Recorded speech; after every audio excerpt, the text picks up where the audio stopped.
So sometimes it's hard to know when do you pull something out of the ground or when you cut it.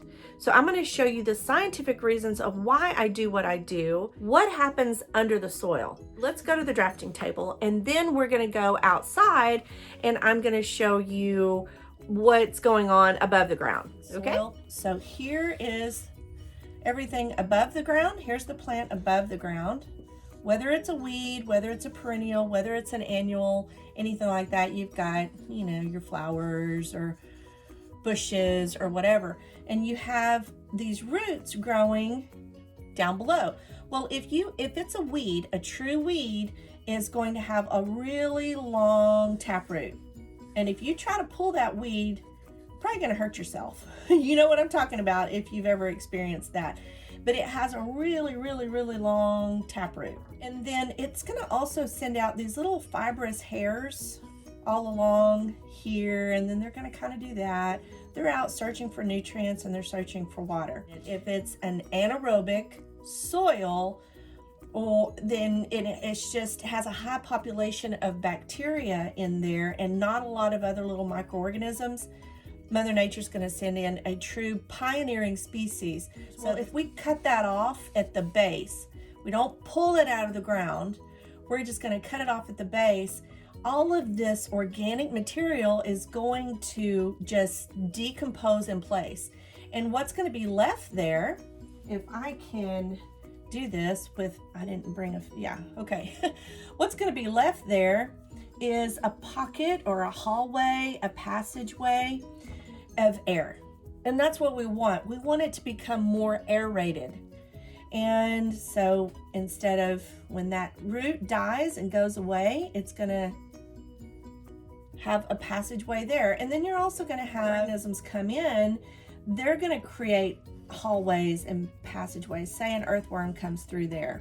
But we're not going to get into that today. We're just going to get into how I clean up the garden and why and what's the scientific reason behind it. So what I'm going to be doing is I'm going to be cutting off some things at the base. So there's another plant that I am going to pull because it doesn't send down a long taproot like this. What it's doing is it's sending out a stem. It's a rhizome. It's sending out runners like this going sideways. So it's not really going down deep into the soil. I'm going to be pulling, so let's just say it's right there and it's got kind of some leaves like this, and it's got a pretty little flower. There's another one, there's another one, but they're growing off of this runner, this feeder here. There's another one, pretty little flower, pretty little flower, pretty little flower. It's going to have these runners just all over the place, and it's just going to take up a lot of room where I want to put something else. So I'm not cutting this off at the base. I'm going to pull these out. Let's go out to the garden and I'll show you what I mean. But here is the runner that I was talking about. So they're just running long ways. See, it's just running this way. It's going to be running that way. It's running that way. It's running every which way. And I do try to just pull that out. It's not serving any kind of soil building purpose. It's just kind of laying right underneath the mulch. Again, it's a rhizome, which is basically an underground stem. And all kinds of plants, you can see all the little roots and stuff. All of these plants are just going to grow out of these. So I'm going to pull these rather than cut them back.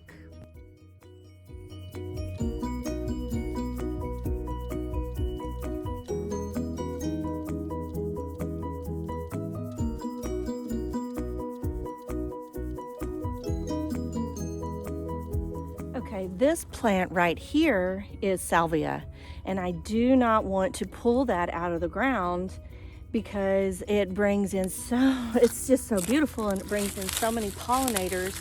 And I can just kind of pinch these off and, you know, just break them off. I can do it that way. It doesn't hurt anything, but I don't want to have all these little sticks sticking up. So I am going to just go in and cut these off at the base. Okay, I'm only taking out the dead material, and I see that there's some new growth starting down here. So This is the Salvia. And how do you know? That's another really good reason not to pull stuff out of the ground. That's why I say I've learned over time that I don't pull stuff out of the ground, because I've pulled out so many things I really didn't want to pull out. I wanted it to stay. Pull, I would say just kind of test it out. So I'm gonna pull on this. So I just pulled that out. This is a zinnia. It pulled out super easy. I can see that this had a longer root than it did, but it's already decomposed.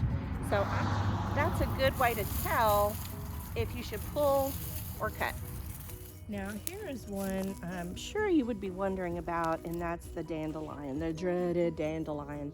But you know, so many people are on the hunt for comfrey in the permaculture world because it's such a good quote-unquote dynamic accumulator. But if you look up what is purported, that it dynamically accumulates, dandelion is the exact same as comfrey.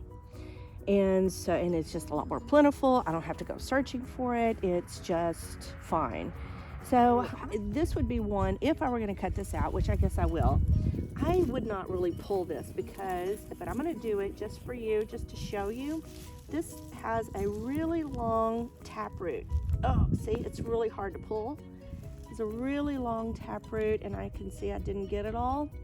But this is dandelion root. A lot of people use that for edible or medicinal reasons. But I would normally cut something like this off at the base. But see all these little hairs?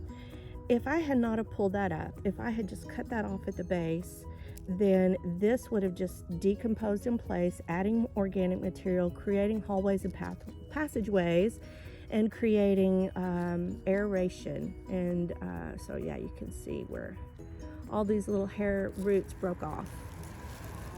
Patch of Gladiolus.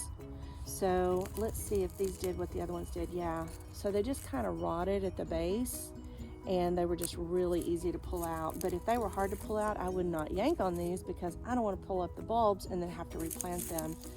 So these are just coming out really super easy. I don't know what that is, but that's not coming out. Oh, what was that? See, I don't remember what that was. So I am not going to pull this out because I'm not sure what it is. I'm going to cut it off at the base, and perhaps it's something that I want to just have grow back again.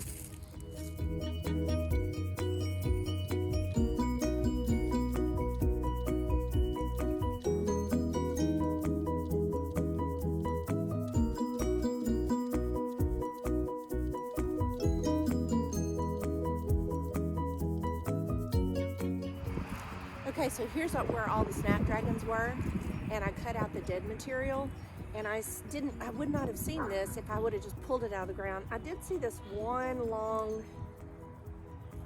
runner coming up, but I didn't see all this underneath, and I wouldn't have seen that if I had just pulled it up. If I had just pulled it up, I would have been sorry afterwards, because there's so much new growth down under there. So yeah, it's another good reason to cut and not pull. If you're in doubt, cut first. I just have to show y'all. I think Ace is doing a pretty good job of playing dead. What do you think? I just thought that was so funny. There he is. He's alive. Okay, I'm in the back part of the house now. There's a lot of road noise where I live. I didn't realize how much road noise there is until I started trying to film for YouTube. But this is my asparagus patch right here, and I always let it die back before I cut it back. I want it to just kind of go to sleep. It's going to go dormant, which it's done because everything is dead, and I'm going to cut that back. Obviously, I wouldn't want to pull the roots out of the ground. So again, when in doubt, just go ahead and cut rather than pull. If you have any doubts whether or not you should cut or pull, just cut. And a lot of people will say, pull those weeds up by the roots, but for the reasons we talked about at the beginning of the video, I cut them off at the base. So this is the asparagus. I'm gonna cut this back.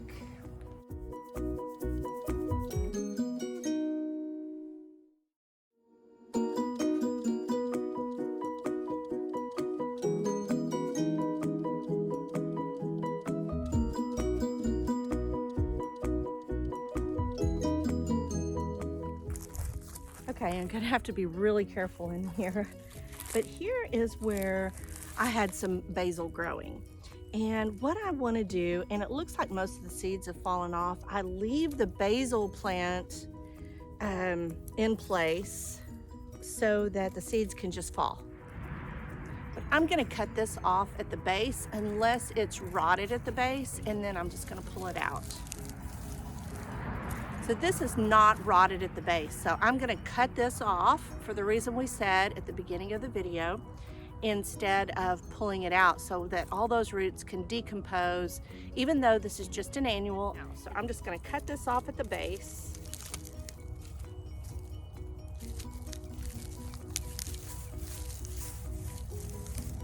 Woo, it's really hard.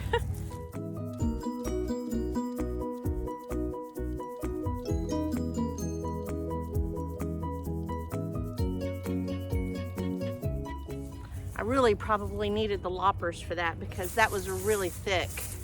And so now what I'm going to do is I'm going to shake any of these loose seeds off of here.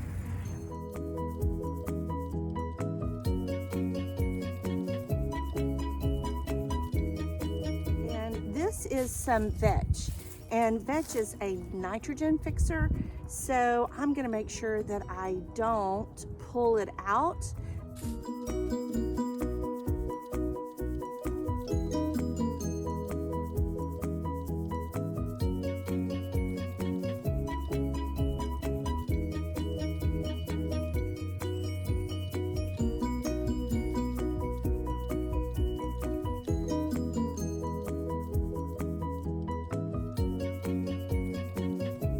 Here's how I handle these. They're great soil builders. You can see part of that long taproot.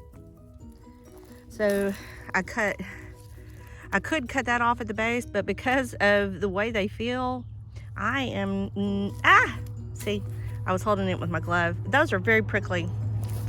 So that's how I decide which plants I'm gonna cut and which plants I'm gonna pull in order to build a healthy soil in my edible landscape. And if you're really into it, then be sure to give it a thumbs up.